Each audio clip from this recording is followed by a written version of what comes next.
नमस्कार, आप देख रहे हैं इंडिया टीवी। आपके साथ मैं हूं मीनाक्षी जोशी। वक्त हो गया है राजधर्म का। नरेंद्र मोदी ने पहले लोकसभा चुनाव जीता, अब लोकसभा में भी जीत से अपनी शुरुआत कर दी है। स्पीकर को लेकर नरेंद्र मोदी ने कंसेंसस बनाने की कोशिश की, लेकिन ऑपोजिशन तैयार नहीं हुआ। नरेंद्र मोदी चाहते थे कि सर्वसम्मति से स्पीकर का चुनाव हो, जो संसदीय परंपरा चलती आ रही है उसका निर्वहन किया जाए, लेकिन विपक्ष अड़ा रहा। वोटिंग से पहले तक मोदी सरकार के मंत्री ने कांग्रेस से रीथिंक करने की अपील की। किरण रिजिजू बोलते रहे कि अभी भी समय है, कांग्रेस पार्टी इस पर पुनर्विचार करे, लेकिन कांग्रेस अड़ी रही। तो चुनाव तो होना लाजमी था, लेकिन मोदी ने बगैर वोटिंग के चुनाव जीत लिया। असली सवाल यह है कि राहुल गांधी जो ऑपोजिशन के लीडर हैं, उन्होंने वोटिंग क्यों नहीं कराई, डिवीजन ऑफ वोट की मांग क्यों नहीं की। राहुल गांधी ये जानते थे कि चुनाव में उनकी हार होगी, फिर स्पीकर जैसे गरिमामयी पद के लिए संसदीय परंपरा क्यों नहीं निभाई। आज आपको इन सभी सवालों का जवाब मैं दूंगी। साथ ही ये भी बताऊंगी कि मोदी के लिए ये कार्यकाल कितना चैलेंजिंग होने जा रहा है। मोदी और राहुल एक दूसरे के साथ मिलकर कैसे काम करेंगे, कब कब मोदी को राहुल गांधी की सहमति लेनी होगी, और साथ ही आपको ये भी बताऊंगी कि कैसे ऑपोजिशन में ही डिवीजन के नाम पर डिवीजन हो गया, विभाजन हो गया है। लेकिन सबसे पहले बात स्पीकर के चुनाव की करते हैं। मोदी 3.0 में नरेंद्र मोदी को लोकसभा में बहुमत साबित करना है, लेकिन फ्लोर टेस्ट से पहले ही मोदी ने बिना वोटिंग कराए बहुमत साबित कर दिया। ये मौका था स्पीकर के चुनाव का। नरेंद्र मोदी ने पिछली बार के स्पीकर ओम बिरला को ही मैदान में उतारा और चाहा कि पिछली बार की ही तरह इस बार भी सर्वसम्मति से उन्हें स्पीकर चुन लिया जाए, लेकिन राहुल गांधी थे जिन्होंने शर्त रख दी। राहुल गांधी ने यह कहा कि भाई डिप्टी स्पीकर का पद जो है हमें दे दें, तो इधर भी हम कंसेंसस दे देंगे। राहुल गांधी ये जानते हुए भी कि चुनाव में उनकी हार होगी, इसके बावजूद उन्होंने ऑपोजिशन के कैंडिडेट के सुरेश को मैदान में उतारा। बहुत ही सीनियर नेता हैं, 8 बार के सांसद रह चुके हैं। 2 दिनों तक सर्वसम्मति को लेकर प्रयास चलता रहा। रक्षा मंत्री राजनाथ सिंह से खुद फोन करते रहे, बात करते रहे। मल्लिकार्जुन खड़गे से उनकी 3 दफा की बातचीत हो गई, क्योंकि नरेंद्र मोदी ये चाहते थे कि एक कंसेंसस हो, लेकिन क्या कंसेंसस शर्तों के साथ हो सकती है? नरेंद्र मोदी को ब्लैकमेल नहीं किया जा सकता है, ये तो इस बार समझ में आ गया है। और नतीजा ये हुआ कि वो झुके नहीं, और 48 साल के बाद स्पीकर पद को लेकर जो चुनाव हुआ, उसमें ध्वनि मत से ओम बिरला को स्पीकर चुन लिया गया। I now put the motion moved by Sri Narendra Modi and seconded by Sri Rajnath Singh to the vote of the House. The question is that Sri Om Birla, a member of this House, be chosen as the Speaker of this House. Those in favor may say aye. Aye. Those against may say no. No. I think the ayes have it. No. The ayes have it.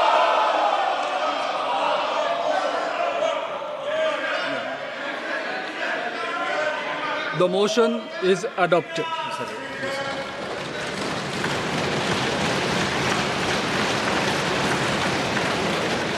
Sri Om Birla is declared elected as the Speaker of this House. I invite Sri Om Birla to occupy the chair. Om Birla दोबारा लोकसभा के अध्यक्ष चुन लिए गए। Speaker के चुनाव में voting की जरूरत नहीं पड़ी, यानी कि डिवीजन ऑफ वोट नहीं हुआ, क्योंकि विपक्ष ने वोटिंग की मांग ही नहीं की। विपक्ष को ये मालूम था कि अगर वोटिंग हो जाती तो हार तो निश्चित थी, संख्या बल उनके पास से है नहीं, वो तो एनडीए के पक्ष में है, और शायद इसलिए विपक्ष ने डिवीजन की मांग ही नहीं की। क्योंकि जब प्रोटेम स्पीकर ने ध्वनि मत से स्पीकर चुने जाने का ऐलान कर दिया, तो जेडीयू सांसद ललन सिंह वो खड़े हुए। ललन सिंह की बगल वाली सीट पर ही ओम बिरला बैठे हुए थे। ललन सिंह ने शायद डिवीजन वाली बात याद दिलाई। हो सकता है वो ये चाहते हो कि डिवीजन वोट हो तो इसमें और ताकत का आकलन हो। इस दौरान संसदीय कार्य मंत्री किरण रिजिजू की आवाज आई। विपक्ष की ओर से डिवीजन की मांग नहीं की गई है, ये याद दिलाया गया, और फिर स्पीकर ने कहा कि वो प्रक्रिया पहले ही पूरी कर ली गई है और ओम बिरला ध्वनिमत से 18वीं लोकसभा के अध्यक्ष चुन लिए गए हैं।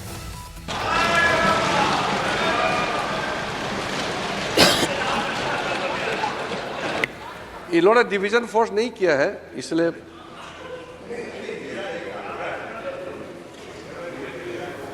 We have already crossed that stage. I invite Sri Om Birla to come up and occupy the chair.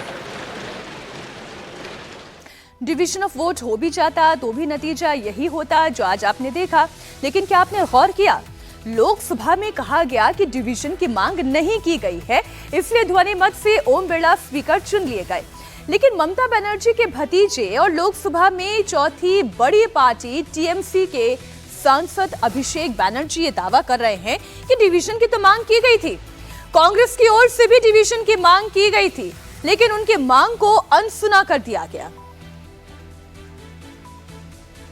नियम कहता है कि 500 लोगों के अंदर एक आदमी भी अगर डिवीजन मांगे तो आपको डिवीजन देनी पड़ती है, ये नियम है। भाई कांग्रेस से भी मांगे, बहुत सारे पॉलिटिकल पार्टीज है, बहुत सारे पॉलिटिकल पार्टीज से मांगेंगे। आप मुझे प्रश्न कर रहे हैं, प्रश्न करने से पहले लोकसभा का फुटेज एक बार देख लीजिए। और रूल्स ये कहता है कि एक मेंबर भी डिवीजन मांगे तो आपको डिवीजन देनी पड़ेगी। आपने वो नहीं दिया, तो क्यों नहीं दिया ये तो प्रोटेम स्पीकर ही बता सकते हैं।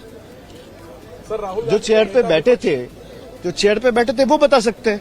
But this is against the rule, this is immoral, this is unethical and this is unconstitutional.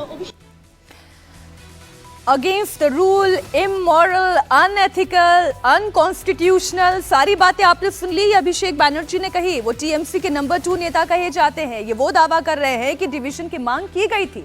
उन्होंने कहा कि प्रोटेम स्पीकर ने न जाने क्यों उनकी मांग को अनसुना कर दिया, जो कि असंवैधानिक है, नियम के खिलाफ है। वहीं दूसरी ओर इसी डिवीजन को लेकर कांग्रेस का स्टैंड इससे बिल्कुल अलग है। कांग्रेस पार्टी ये कह रही है कि उनकी पार्टी ने डिवीजन की मांग की ही नहीं थी। मतलब ये कि स्पीकर के चुनाव में डिवीजन ऑफ वोट नहीं हुआ, लेकिन इंडिया अलायंस के नेताओं के अंदर ही डिवीजन हो गया। करनी और कथनी के बीच में जमीन आसमान का फर्क है। जब हमने कहा कि हम डिवीजन मांग कर सकते थे, पर हमने नहीं किया क्योंकि हम चाहते थे कि एक आम सहमति बने, एक माहौल बने। राहुल जी का भाषण भी अगर आप सुनेंगे, वही तो इसी भावना के साथ उन्होंने अपना भाषण दिया कि हम आपको सहयोग करेंगे, हमारी आवाज को आप मौका दीजिए, हमारी आवाज को मत दबाइए, हम भी चुनकर आए हैं, हमें भी जनादेश मिला है। तो इस माहौल में हमने डिवीजन मांगना हमने उचित नहीं समझा। लेकिन लोकसभा अध्यक्ष से लेके और केजरी बेंच के सांसदों ने भी इमरजेंसी का जिक्र किया। यहाँ बाहर प्रोटेस्ट हुआ और अंदर तो लोकसभा अध्यक्ष ने माननीय स्पीकर ने जो कहा है उस पर मैं कुछ टिप्पणी नहीं करूंगा, वो उचित भी नहीं है। सांसदों ने डिवीजन मांगा था पर डिवीजन दिया नहीं, हमने नहीं मांगा। आप लोगों ने, मैं आपको औपचारिक तौर से कह रहा हूँ, हमने डिवीजन नहीं मांगा। जयराम रमेश ये कह रहे हैं कि मैं औपचारिक तौर पर आपको ये कह रहा हूं कि कांग्रेस ने डिवीजन की मांग नहीं की, हमने डिवीजन की मांग नहीं की। तो क्या फिर अभिषेक बैनर्जी गलत बोल रहे हैं? क्योंकि वो ये कह रहे हैं कि अगर एक व्यक्ति, एक सांसद भी अगर डिवीजन ऑफ वोट की मांग करे तो ये रिस्पॉन्सिबिलिटी बन जाती है प्रोटेम स्पीकर की कि वो डिवीजन ऑफ वोट कराएं। इंडिया अलायंस के ही 2 नेता हैं, जयराम रमेश भी हैं, अभिषेक बैनर्जी भी हैं, राहुल गांधी भी हैं। क्या इंडिया अलायंस के अंदर ही कोई कंसेंसस नहीं है? एक बार फिर से आप गौर से सुनिए जयराम रमेश ने क्या कहा। करनी और कथनी के बीच में जमीन आसमान का फर्क है। जब हमने कहा कि हम डिवीजन मांग कर सकते थे, पर हमने नहीं किया क्योंकि हम चाहते थे कि एक आम सहमति बने, एक माहौल बने। राहुल जी का भाषण भी अगर आप सुनेंगे, वही तो इसी भावना के साथ उन्होंने अपना भाषण दिया कि हम आपको सहयोग करेंगे, हमारी आवाज को आप मौका दीजिए, हमारी आवाज को मत दबाइए, हम भी चुनकर आए हैं, हमें भी जनादेश मिला है। तो इस माहौल में हमने डिवीजन मांगना हमने उचित नहीं समझा। लेकिन लोकसभा अध्यक्ष से लेके और केजरी बेंच के सांसदों ने भी इमरजेंसी का जिक्र किया। यहाँ बाहर प्रोटेस्ट हुआ और अंदर तो लोकसभा अध्यक्ष ने माननीय स्पीकर ने जो कहा है उस पर मैं कुछ टिप्पणी नहीं करूंगा, वो उचित भी नहीं है। सांसदों ने डिवीजन मांगा था पर डिवीजन दिया नहीं, हमने नहीं मांगा। आप लोगों ने, मैं आपको औपचारिक तौर से कह रहा हूँ, हमने डिवीजन नहीं मांगा। कांग्रेस के सीनियर लीडर और राष्ट्रीय प्रवक्ता जयराम रमेश को आपने सुन लिया। वो ये कह रहे हैं कि स्पीकर के चुनाव में डिवीजन की मांग नहीं की गई थी, तो वहीं ममता बनर्जी के भतीजे अभिषेक बनर्जी कह रहे हैं कि डिवीजन की मांग की गई थी। यानी कि डिवीजन को लेकर ऑपोजिशन के अंदर ही एक राय नहीं है, एक रूपता नहीं है, सबके बयान अलग अलग सुनाई दे रहे हैं चुनाव को लेकर और स्पीकर के चुनाव को लेकर। एक पहले तो डिवीजन ऑफ वोट को लेकर और स्पीकर के चुनाव को लेकर भी आपको याद होगा जब कांग्रेस ने के सुरेश को अपना कैंडिडेट बनाया था तब भी अभिषेक बनर्जी का स्टैंड सामने आया था। टीएमसी से इस बारे में कोई बातचीत नहीं की गई, कोई सहमति नहीं ली गई और इसके बाद आज राहुल गांधी जब नेता प्रतिपक्ष बने तो उन्होंने फिर ममता बनर्जी से बात की। पहला कॉल कहां गया? कोलकाता गया। चुनाव के दौरान से ही राहुल गांधी और टीएमसी में ऑल इज वेल नहीं है। चुनाव के रिजल्ट के बाद जो इंडिया गठबंधन की बैठक हुई थी उसमें भी ममता बनर्जी शामिल नहीं हुई थी, उसमें अभिषेक बनर्जी शामिल हुए थे। जरा याद कीजिए उन तस्वीरों को। और इसके बाद अभिषेक बनर्जी ने पहली मुलाकात कब की? अखिलेश यादव के घर पर जाकर उनसे मुलाकात की थी और फिर अगली मुलाकात मुंबई में उद्धव ठाकरे से हुई थी। मतलब ये कि डिवीजन को लेकर जो विभाजन सामने आया है, जो डिवीजन सामने आया है, उससे ये तो साफ हो गया है कि ममता बनर्जी और राहुल गांधी के बीच में सब कुछ ठीक नहीं है। All is not well. खैर अब सवाल ये उठता है कि राहुल गांधी जो लीडर ऑफ ऑपोजिशन हैं, उन्होंने प्रोटेम स्पीकर के सामने डिवीजन की मांग क्यों नहीं रखी? और अगर उन्होंने उम्मीदवार उतारा था तो फिर वोटिंग क्यों नहीं कराई गई? क्योंकि उन्हें पता था कि नंबर गेम उनके खिलाफ है और अगर वोटिंग होती भी तो ऐसे में ओम बिरला ही जीत जाते, इसलिए उन्होंने स्पीकर के चुनाव में वोटिंग की मांग नहीं की। इसे आप ये मत समझिए कि ये कोई बहुत बड़ी दरियादिली थी जो कांग्रेस पार्टी ने दिखाई या विपक्ष ने दरियादिली दिखाई। अगर वाकई में इस मुद्दे पर राजनीति नहीं करनी थी तब तो फिर के सुरेश को भी मैदान में नहीं उतारती। एक व्यक्ति को पहले तो आप चुनाव में खड़ा कर दें और फिर डिवीजन ऑफ वोट ना मांगे और ये बताने की कोशिश करें कि हम सहमति चाहते हैं, तो ये तो ढकोसला ही कहा जाएगा। खैर इसके बाद संसदीय परंपरा के मुताबिक प्रधानमंत्री नरेंद्र मोदी अपनी सीट से उठे। ओम बिरला जहां पर बैठे हुए थे वो वहां पर पहुंचे और उन्हें बधाई दी। उनके साथ संसदीय कार्य मंत्री किरण रिजिजू भी मौजूद थे। राहुल गांधी भी वहीं पर पहुंचे, उन्होंने भी बधाई दी।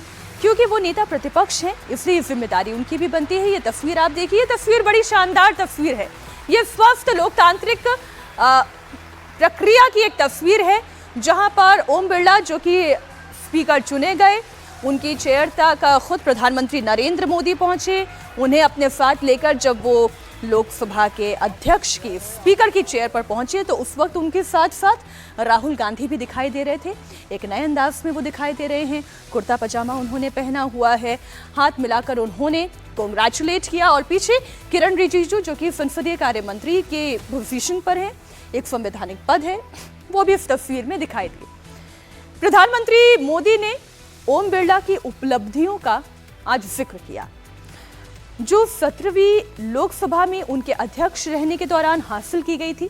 आपको बता दें ओम बिरला लगातार तीसरी बार राजस्थान के कोटा से चुनकर संसद पहुंचे हैं और दूसरी बार वो स्पीकर बने हैं। 18वीं लोकसभा में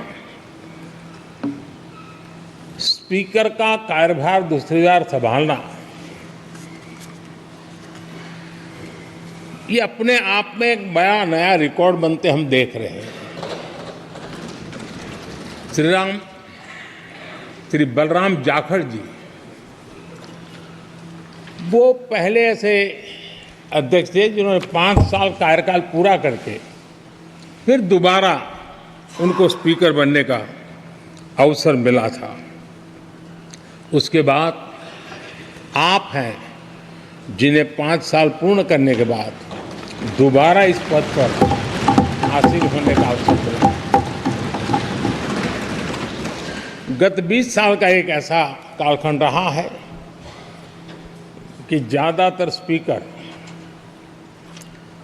या तो उसके बाद चुनाव नहीं लड़े हैं या तो जीत करके नहीं आए हैं। मुझे विश्वास है कि आपकी कार्यशैली एज ए सांसद भी हमारे जो फर्स्ट टाइमर सांसद हैं, हमारे युवा सांसद हैं, उनको जरूर प्रेरणा देगी। लोकसभा में जो तस्वीर आज आपने देखी, ऐसी तस्वीरें आपको अब लोकसभा में 18वीं लोकसभा में बार बार देखने को मिलेगी। क्योंकि प्रधानमंत्री नरेंद्र मोदी तो एक कॉन्टिन्यूटी के साथ आगे बढ़ रहे हैं, लेकिन इस बार राहुल गांधी महत्वपूर्ण पद पर हैं। चाहे कल राष्ट्रपति का भी भाषण होना है, उसके बाद जब धन्यवाद प्रस्ताव होगा तब भी आपको प्रधानमंत्री नरेंद्र मोदी के बाद राहुल गांधी का भाषण ही देखने को मिलेगा, क्योंकि बतौर लीडर ऑफ ऑपोजिशन आप अभी तक अधीर रंजन चौधरी या फिर मल्लिकार्जुन खड़गे को सुनते आए हैं। जब लोकसभा में बजट पेश किया जाएगा तब भी ऐसी ही तस्वीरें आपको देखने को मिलेगी। जब राहुल गांधी को बोलने का मौका मिलेगा, हर बार प्रधानमंत्री नरेंद्र मोदी के बाद आप leader of opposition Rahul Gandhi को सुनेंगे। नरेंद्र मोदी को अपना लोकसभा में बहुमत साबित करना है, लेकिन उससे पहले उन्होंने फ्लोर टेस्ट पर बिना वोटिंग के अपना बहुमत साबित कर दिया है। स्पीकर के चुनाव में एनडीए उम्मीदवार ओम बिरला को ध्वनिमत से तो जिता ही दिया गया। साथ ही एनडीए के 293 वोटों के अलावा जगन मोहन रेड्डी की पार्टी के 4 सांसदों ने भी समर्थन किया, यानी कि एनडीए के पक्ष में ओम बिरला के पक्ष में 297 सांसद थे। जीत के बाद प्रधानमंत्री मोदी ने संसद को 140 करोड़ देशवासियों की आशा का केंद्र बताया। ये हमारा भवन ये सिर्फ 4 दीवारें नहीं है, हमारा ये संसद 140 करोड़ देशवासियों की आशा का केंद्र है।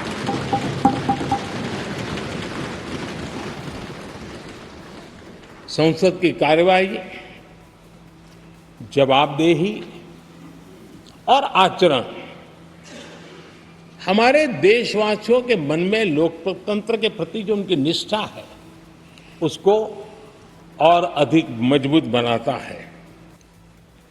हम सब चाहते हैं कि सदन में आचरण, सदन के नियमों का पालन हम सब करें, और आपने बड़े सटीक तरीके से संतुलित करके और कभी कभी कठोरता के साथ भी फैसले लिए हैं। मैं जानता हूं कि ऐसे निर्णय आपको पीड़ा भी देते हैं, लेकिन सदन की गरिमा और व्यक्तिगत पीड़ा के में आपने सदन की गरिमा को पसंद किया और सदन की परंपरा को बनाने का प्रयास किया। ये साहसपूर्ण काम के लिए भी आदरणीय अध्यक्ष जी, आप अभिनंदन के अधिकारी हैं। मुझे विश्वास है आदरणीय अध्यक्ष जी, आप तो सफल होने ही वाले हैं, लेकिन आपकी अध्यक्षता में यह 18वीं लोकसभा भी बहुत सफलतापूर्वक देश के नागरिकों के सपनों को पूर्ण करेगी। मोदी राज में पहली बार कोई नेता प्रतिपक्ष बना, राहुल गांधी को लीडर ऑफ ऑपोजिशन बनाया गया, क्योंकि कांग्रेस ने इस बार कोरम पूरा कर लिया है और इस बार कांग्रेस के 90 सांसद चुनकर संसद पहुंचे हैं। राहुल गांधी लोकसभा को देश की जनता की आवाज बताते हैं। उन्होंने कहा कि सरकार के पास राजनीतिक ताकत है, लेकिन विपक्ष भी जनता की आवाज है, उसे मौका मिलना चाहिए। This house represents the voice of India's people. And you, Speaker Sir, are the final arbiter of that voice. Of course, the government has political power, but the opposition also represents the voice of India's people. And this time, the opposition represents significantly more voice of the Indian people than it did last time. Speaker Sir, the opposition would like to assist you in doing your work. It is very important that the voice of the opposition is allowed to be represented in this house. I am confident that you will allow us to represent our voice, allow us to speak, allow us to represent the voice of the people of India.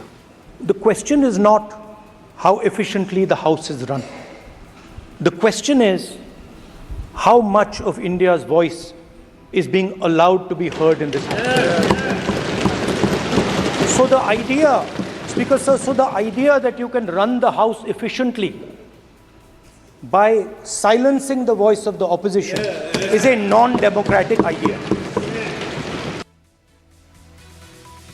Rahul Gandhi संतुलित बोले, बहुत अच्छा बोले। उन्होंने देश की जनता की आवाज की तरफ लोकसभा स्पीकर का नजरिया और उनका ध्यान केंद्रित करने की कोशिश की।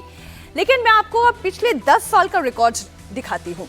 2014 से लेकर 2024 तक पिछले 10 सालों में कोई नेता प्रतिपक्ष नहीं रहा है, क्योंकि मोदी 1.0 यानी कि उनके पहले टेन्योर में 2014 में कांग्रेस पार्टी लोकसभा में सबसे बड़ी पार्टी तो बनी विपक्ष के तौर पर, लेकिन उनके सांसदों की संख्या बहुत छोटी थी, महज 44 सांसद थे। आइए अब 2019 के चुनाव में आते हैं, यानी कि मोदी 2.0। दूसरे टेन्योर में कोई नेता प्रतिपक्ष नहीं बना, क्योंकि कांग्रेस का परफॉर्मेंस थोड़ा सुधरा जरूर, ये 44 से 52 तक तो पहुंचा, लेकिन ये कोरम अभी भी कम था कि नेता प्रतिपक्ष की पोजीशन कांग्रेस पार्टी को मिल पाती। 2 सांसद कम रह गए।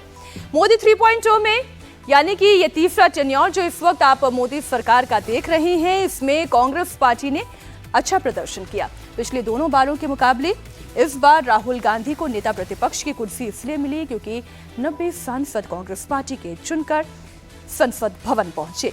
आपको बता दें कि नेता प्रतिपक्ष की कुर्सी विपक्ष के लिए सबसे बड़ी पार्टी को ही मिलती है, और उसे जिसकी कम से कम 543 में से 10% सीट हो, यानी कि 54 सीटें हो।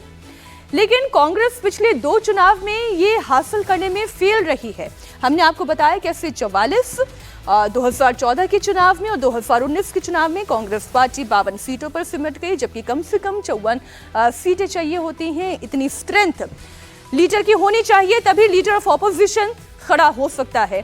थर्ड अटेम्प्ट में लीडर ऑफ ऑपोजिशन की कुर्सी राहुल गांधी के पास है। तभी तो लोकसभा चुनाव में 37 सीटें जीतने वाली समाजवादी पार्टी के प्रमुख अखिलेश यादव ने कहा कि स्पीकर से अपेक्षा है कि सदन में किसी भी जनप्रतिनिधि की आवाज को दबाया ना जाए। जिस पद पर आप बैठे हैं, इससे बहुत गौरवशाली परंपराएं जुड़ी हुई हैं, और हम सब यही मानते हैं कि बिना भेदभाव के आगे बढ़ेगा, और लोकसभा के अध्यक्ष के रूप में आप हर सांसद और हर दल को बराबरी का मौका और सम्मान देंगे। निष्पक्षता इस महान पद की महान जिम्मेदारी है। आप लोकतांत्रिक न्याय के मुख्य न्यायाधीश की तरह बैठे हैं। हम सबकी आपसे अपेक्षा है कि किसी भी जनप्रतिनिधि की आवाज़ दबाई न जाए, और ना ही निष्कासन जैसी कार्रवाई दोबारा सदन की गरिमा को ठेस पहुंचाएं। आपका अंकुश विपक्ष पे तो रहता ही है, लेकिन आपका अंकुश सत्ता पक्ष पे भी रहे। आपके इशारे पर सदन चले, इसका उल्टा ना हो।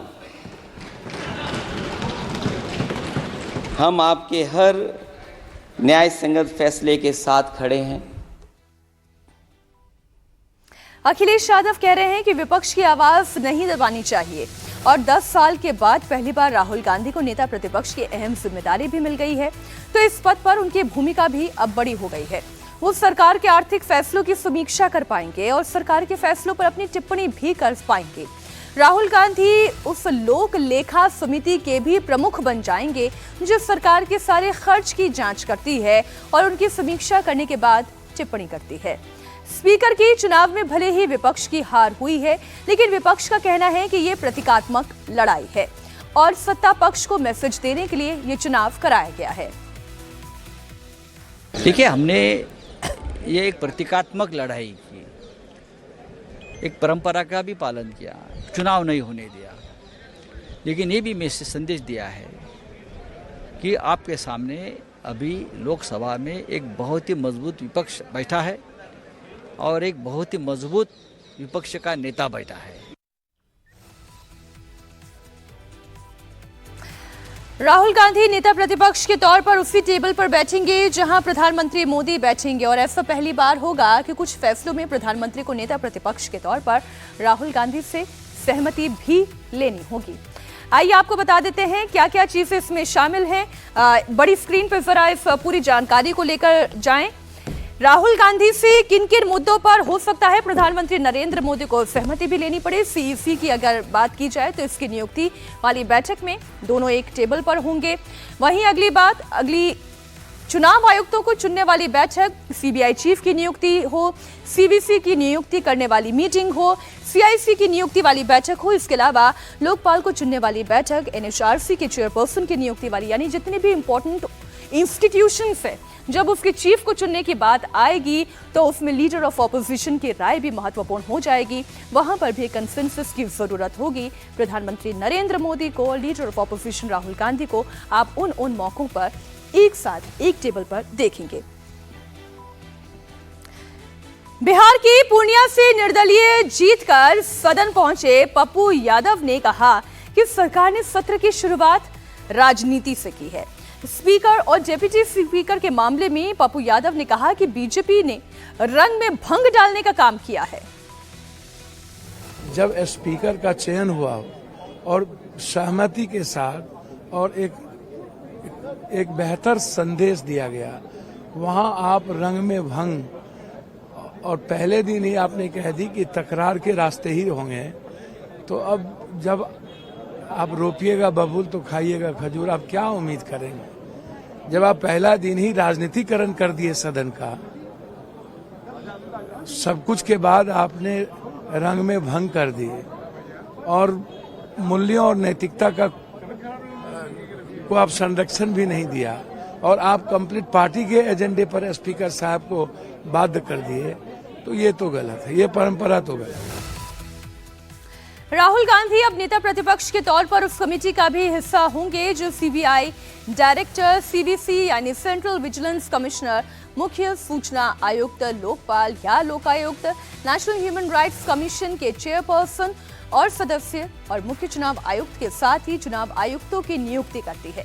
यानी कि इन सबकी नियुक्तियों में प्रधानमंत्री मोदी को राहुल गांधी की सहमति लेनी होगी। उद्धव गुट के मुंबई साउथ से सांसद अरविंद सावंत कहते हैं कि पिछले सदन में कई ऐसे कानून पास करा लिए गए जब हम सदन से निष्कासित थे। सावंत ने कहा कि संकट काल में भी जब सरकार की तरफ से मदद नहीं मिलती है तब बुरा लगता है। इन अपेक्षा करता हूं कि जिस ढंग से कुछ, जैसे आदरणीय प्रधानमंत्री जी ने कहा, कुछ कानून पास किए गए, उस कानून में एक कानून पास गया इलेक्शन कमिश्नर का। वो कानून भी जब हम सस्पेंड हुए थे तब पास हुआ, जिसमें न्याय देने की प्रक्रिया जहां होती है, कानून बनाने वाले हम हैं, और वही कानून जब बदल जाते हैं तभी तो संविधान की बात आती है। और संविधान की सुरक्षा के लिए ये इंडिया अलायंस बना। मैं आपसे इतनी अपेक्षा करता हूं, हम जब बोलते तो शब्दों में भी, और खास करके सत्ता पक्ष, शब्दों में जान होनी चाहिए, शब्दों में शान भी होनी चाहिए, और वचन पूर्ति जो दी है हमने करनी चाहिए। जो वचन हमने दिए हैं वो करनी चाहिए। हमने देखा है कि संकट काल में भी जब सरकार की तरफ से मदद नहीं मिलती है तब बहुत बुरा लगता है। अभी सभी हम अपेक्षा करते हैं। उन्होंने सेक्युलर शब्द किया, मैं समानता से, स्वातंत्र, समानता, ये सारा हमें संविधान ने दिया हुआ है। और चाहता हूं, बस एक अपेक्षा करता हूं, what we need is harmony, not the hatred. हम हार्मनी चाहते हैं, हेट्रेड नहीं चाहते हैं। अब मैं आपको ये बताती हूं कि नेता प्रतिपक्ष का पद संवैधानिक पद है या नहीं। तो आपको बता दूं कि नेता प्रतिपक्ष का जिक्र संविधान में नहीं है। 1977 में पहली बार कानून लाकर नेता प्रतिपक्ष का पद बनाया गया था और फिर उसे कैबिनेट का मंत्री का दर्जा दिया गया था। यानी कि जो कैबिनेट मंत्री को सुविधाएं प्राप्त होती हैं, चाहे घर हो, सिक्योरिटी हो, सैलरी हो, एग्जैक्टली वैसी ही लीडर ऑफ ऑपोजिशन को दी जाती है। इस बीच असदुद्दीन ओवैसी ने दूसरी बार स्पीकर बने जाने पर ओम बिरला को बधाई देते हुए कहा कि मुझे उम्मीद है कि स्पीकर हमारी जैसी छोटी पार्टी को भी सदन में अपनी आवाज रखने का मौका देंगे। इसके साथ ही एआईएमआईएम के अध्यक्ष ने कहा कि मुझे आशा है कि सरकार डिप्टी स्पीकर बनाकर ओम बिरला का बोझ कम करने का काम करेगी। सर, आप इस हाउस के रिपोजिटरी है, कस्टोडियन है, मगर हकीकत यह है कि अक्सरियती जमात के पास नंबर है मगर उनके पास अक्सरियत की ताकत नहीं है। यहां अपोजिशन के पास अक्सरियत की आवाज भी है, तो इसीलिए मेरी आपसे गुजारिश है कि आप छोटी पार्टियों को मौका दीजिए। और मुझे यकीन है कि आप 17वीं लोकसभा में जिस तरह शफकत का मुजाहरा मुझ पर किया, हम छोटी पार्टियों पर, मैं उस समुदाय से आता हूं जो इस ऐवान में सिर्फ 4% है, तो हमको आवाज उठाने की आवाज दीजिए। सर, आखिर में मुझे यकीन है कि आप वहां पर बैठे हैं तो यह ऐवान एक कीमती हीरे की तरह ना सिर्फ इस मुल्क की आवाम में, दुनिया में चमकेगा और आप के बोझ को यह सरकार कम करेगी डिप्टी स्पीकर बनाकर। इतना बोझ आप पर नहीं डालना चाहिए। ओम बिरला का लोकसभा स्पीकर बनना पहले से तय था क्योंकि संख्या बल ओम बिरला के पक्ष में था। लेकिन सवाल यह है कि आखिर मोदी ने ओम बिरला के नाम पर ही दांव क्यों लगाया। तो आपको बता दें कि ओम बिरला को दोबारा लोकसभा स्पीकर बनाकर प्रधानमंत्री नरेंद्र मोदी ने विपक्ष समेत पूरी दुनिया को यह मैसेज देने की कोशिश की है कि जैसे मोदी 1.0 और 2.0 चला है, वैसे ही मोदी 3.0 भी चलेगा। मोदी ने यह भी बता दिया कि जैसे बड़े मंत्रालय नहीं बदले गए, ठीक वैसे ही स्पीकर भी नहीं बदले गए, यानी कि संसद भी उसी तरह से चलेगी जैसे पहले से चलती आ रही है। पिछली बार बीजेपी को बहुमत मिला था, तब भी ओम बिरला स्पीकर थे। इस बार एनडीए को बहुमत मिला है तो भी ओम बिरला स्पीकर हैं। यानी बीजेपी भले ही अकेले अपने दम पर बहुमत का आंकड़ा पार कर पाए या ना कर पाए, दोनों ही स्थिति में मोदी किसी भी दबाव में काम नहीं करेंगे। स्पीकर के चुनाव के बाद ही लोकसभा में हंगामा हो गया। स्पीकर ने आज आपातकाल की निंदा कर दी। पक्ष विपक्ष ने नारेबाजी की। ओम बिरला ने कहा कि यह सदन 1975 में आपातकाल लगाने की निंदा करता है। तत्कालीन प्रधानमंत्री इंदिरा गांधी ने इमरजेंसी लगाकर अंबेडकर के संविधान का अपमान किया था। इंदिरा गांधी ने भारत पर तानाशाही थोपकर लोकतंत्र का अपमान किया। ये सदन 1975 में देश में आपातकाल इमरजेंसी लगाने के निर्णय की कड़े शब्दों में निंदा करता है। इसके साथ ही हम उन सभी लोगों की संकल्प शक्ति की सराहना करते हैं जिन्होंने इमरजेंसी का पुनर्जोर विरोध किया, अभूतपूर्व संघर्ष किया और भारत के लोकतंत्र की रक्षा का दायित्व निभाया। भारत के इतिहास में 25 जून 1975 के उस दिन को हम हमेशा काले अध्याय के रूप में जाना जाएगा। इस दिन तत्कालीन प्रधानमंत्री श्रीमती इंदिरा गांधी ने देश में इमरजेंसी लगाई और बाबा साहब अंबेडकर द्वारा निर्मित संविधान पर प्रचंड प्रहार किया था। बीजेपी सांसद और मंत्रियों ने आपातकाल के खिलाफ सदन के बाहर प्रदर्शन किया और जमकर नारेबाजी भी हुई। केंद्रीय मंत्री नित्यानंद राय ने इसे काला अध्याय बताया। यह 26 जून एक ऐसा दिन है कि इंदिरा गांधी जी के द्वारा लोकतंत्र की धज्जियां उड़ाकर लोकतंत्र की हत्या कर दी गई थी और देश में इमरजेंसी लागू किया गया था। लोगों के अधिकारों को छीन लिया गया था। स्वतंत्रता नाम की कोई चीज नहीं रह गई थी। एक तरह से इस देश को पुनः प्रतंत्र बना दिया गया था। लेकिन इस देश के युवाओं ने, किसान मजदूर और महिलाओं ने एक ऐसा सशक्त आंदोलन खड़ा किया और आजादी की दूसरी लड़ाई लड़कर फिर अपने संविधान के विचार के अनुरूप भारत में लोकतंत्र की स्थापना कर लोगों को स्वतंत्रता दी, आजादी दी और उनको अवसर दिया। आज का यह दिन काला दिवस के रूप में जो 1975 में इंदिरा गांधी जी द्वारा स्थापित किया गया था, वो बहुत ही लोकतंत्र की हत्या थी। आज जितनी इसकी निंदा की जाए कम है। जब स्पीकर ओम बिरला ने आपातकाल को काला अध्याय के तौर पर सदन में रखा, इस दौरान 2 मिनट के मौन की भी बात की गई। एनडीए के तमाम सांसद 2 मिनट के मौन में दिखाई दिए, लेकिन फिर भी विपक्ष की ओर से लगातार हूट होता रहा। यह हैरानी की बात है, जो आपातकाल वाकई में काला अध्याय है, जिसे लेकर इंदिरा गांधी ने भी क्षमा याचना की थी। उसे लेकर अब किस बात का विवाद? इस पर हूटिंग की जरूरत नहीं, बल्कि 2 मिनट के मौन की जरूरत थी। अब राजस्थान में बात करेंगे अरविंद केजरीवाल के डबल ट्रबल की। शराब घोटाले में फंसे अरविंद केजरीवाल पर जांच एजेंसियों ने डबल शिकंजा कस दिया है। ईडी के बाद अब सीबीआई ने आज अरविंद केजरीवाल को गिरफ्तार कर लिया। सीबीआई ने राउस एवेन्यू कोर्ट से अरविंद केजरीवाल की 5 दिन की कस्टडी मांगी और इस पर अदालत आज 4:30 बजे अपना फैसला सुनाएगी। वहीं अरविंद केजरीवाल के वकील सीबीआई की मांग का विरोध कर रहे हैं। आज जब सीबीआई ने अरविंद केजरीवाल को गिरफ्तार करने के बाद ट्रायल कोर्ट में पेश किया तो उनकी तबीयत बिगड़ गई। इस सुनवाई के दौरान अरविंद केजरीवाल का शुगर लेवल डाउन हो गया। अरविंद केजरीवाल की बिगड़ी हुई तबीयत को देखते हुए इस सुनवाई को रोक दिया गया। उन्हें अलग रूम में शिफ्ट किया गया। थोड़ी देर के बाद सुनवाई फिर शुरू हुई। दोनों तरफ की दलीलों को सुनने के बाद अदालत ने अपना ऑर्डर सुरक्षित रख लिया है और अब थोड़ी ही देर के बाद ट्रायल कोर्ट अपना फैसला सुनाएगी। सीबीआई को पूछताछ के लिए केजरीवाल की रिमांड मिलती है या नहीं, इस पर ऑर्डर आ जाएगा। दिल्ली के मुख्यमंत्री अरविंद केजरीवाल शराब घोटाले में पिछले 87 दिनों से तिहाड़ जेल में ही बंद है। कल तक जमानत के आसार नजर आ रहे थे, लेकिन अब जांच एजेंसियों ने दिल्ली के सीएम पर डबल शिकंजा कस दिया है। 21 मार्च को अरविंद केजरीवाल को ईडी ने अरेस्ट किया था और अब आज सुबह उन्हें सीबीआई ने भी इसी शराब घोटाले के केस में गिरफ्तार कर लिया है। सीबीआई ने अरविंद केजरीवाल को क्यों गिरफ्तार किया? सीबीआई के वकील ने कोर्ट में क्या कहा, अब वो भी आप सुनिए। सीबीआई ने कोर्ट में कहा कि दिल्ली शराब पॉलिसी के अंदर हेराफेरी हुई है। जरा इसे बड़ी स्क्रीन पर ले जाती हूं और आपको विस्तार से समझाती हूं। इस दौरान यह भी कहा गया कि साउथ ग्रुप के कहने पर पॉलिसी में बदलाव किया गया। साउथ ग्रुप से 100 करोड़ रुपए की रिश्वत ली गई।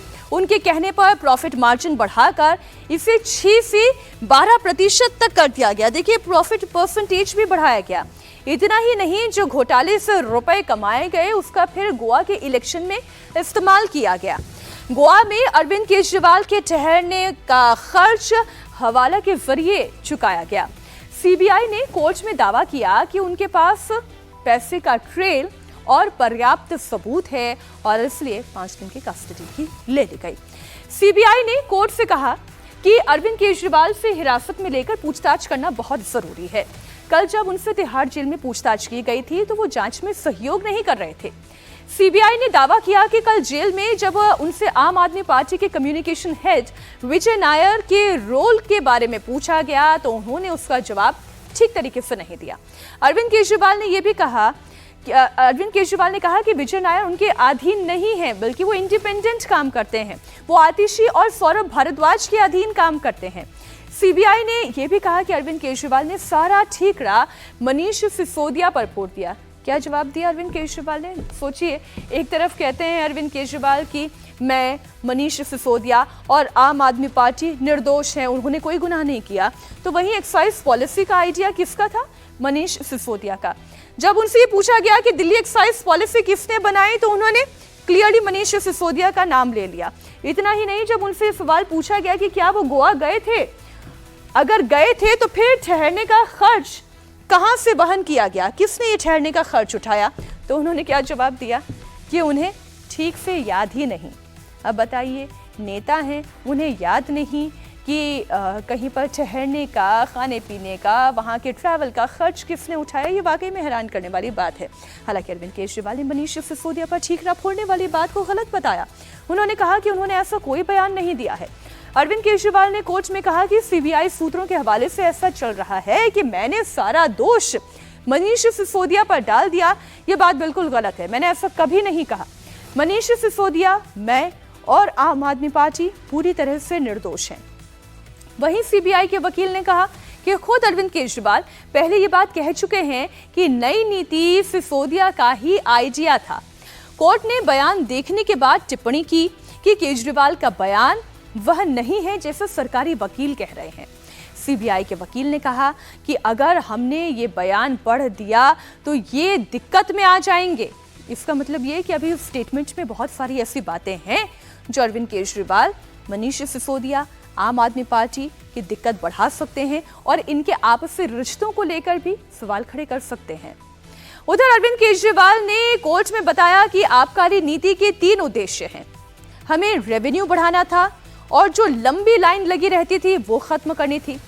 उन्होंने मनीष सिसोदिया को बुलाकर ये 3 डायरेक्शन दिए। कोर्ट में केजरीवाल से जब पूछा गया था कि निजीकरण किसका विचार था, तो उन्होंने कहा कि वो उनका विचार नहीं था।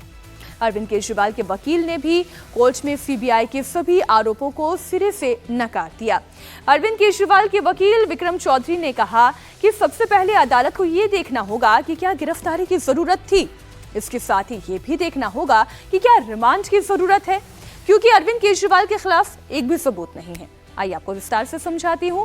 अरविंद केजरीवाल के वकील ने कोर्ट में बताया कि सीबीआई ने इस मामले में 17 अगस्त 2022 को एफआईआर दर्ज की और 16 अप्रैल 2023 को उन्हें गवाह के तौर पर बुलाया गया।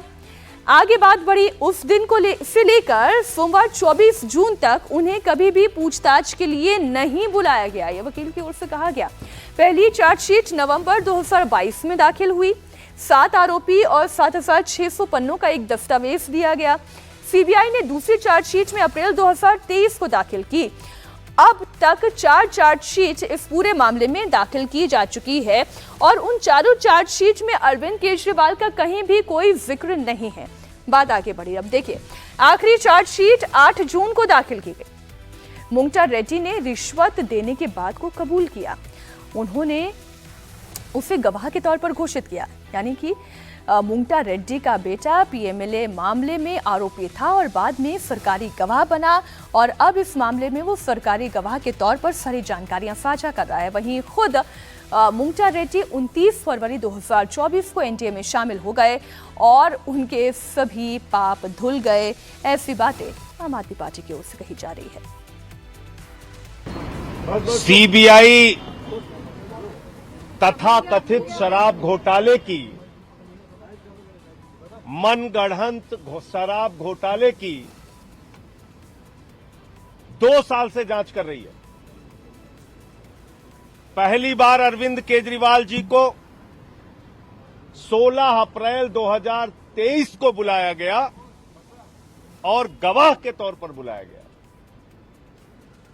बार बार मनीष सिसोदिया की जमानत के मामले में सीबीआई के अधिवक्ता और सीबीआई यही कहानी दोहराती है जो आज केजरीवाल जी के मामले में दोहराई गई।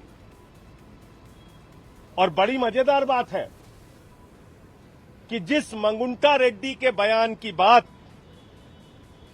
केजरीवाल के गिरफ्तारी का आधार बना रही है सीबीआई और कह रही है कि सीबीआई को उन्होंने जनवरी 2024 में बयान दिया, वही मंगुंटा रेड्डी जुलाई 2023 में मनीष सिसोदिया के मामले में बयान दे चुका है। वही मंगुंटा रेड्डी पहले के बयानों में कह चुका है कि केजरीवाल से हमारा कोई लेना देना नहीं है, एक्साइज पॉलिसी से कोई लेना देना नहीं है, सारी बातें झूठी हैं। कोर्ट ने दोनों ही तरफ की दलीलें सुन ली हैं। थोड़ी देर में अदालत अपना फैसला भी सुना देगी। सीबीआई को केजरीवाल की कस्टडी मिलेगी या नहीं, ये अब से थोड़ी देर में क्लियर हो जाएगा। कोर्ट से क्या ऑर्डर आएगा, उससे पहले अरविंद केजरीवाल की जेल यात्रा की टाइमलाइन आपके सामने रख देती हूँ। अरविंद केजरीवाल को 21 मार्च को ईडी ने दिल्ली शराब घोटाले के आरोप में गिरफ्तार किया। 1 अप्रैल को उन्हें तिहाड़ जेल भेजा गया। 10 मई को उन्हें सुप्रीम कोर्ट से अंतरिम जमानत मिली। चुनाव प्रचार करने के लिए अरविंद केजरीवाल बाहर आए, लेकिन 2 जून को वो दोबारा तिहाड़ जेल वापस लौट गए। इसके बाद 20 जून को लोअर कोर्ट ने अरविंद केजरीवाल को जमानत दे दी। अभी समर्थक खुशी मना ही रहे थे कि ईडी के विरोध के बाद हाई कोर्ट ने निचली अदालत के फैसले पर रोक लगा दी। 23 जून को बेल पर स्टे के खिलाफ अरविंद केजरीवाल सुप्रीम कोर्ट पहुंच गए। 25 जून को हाई कोर्ट ने अपने स्टे को बरकरार रखा और अब आज का दिन है जब अरविंद केजरीवाल ने सुप्रीम कोर्ट से अपनी अर्जी वापस ले ली, ये कहते हुए कि कल हाई कोर्ट का जो फैसला आएगा उसे देखने के बाद अपनी अर्जी में बदलाव करेंगे और दोबारा याचिका दाखिल करेंगे। इस पूरे मामले में सीबीआई का क्या रोल है, कब कब उसने किस पर क्या एक्शन लिया, ये भी आपको बता दें। नवंबर 2021 को दिल्ली सरकार की नई शराब नीति लागू की गई।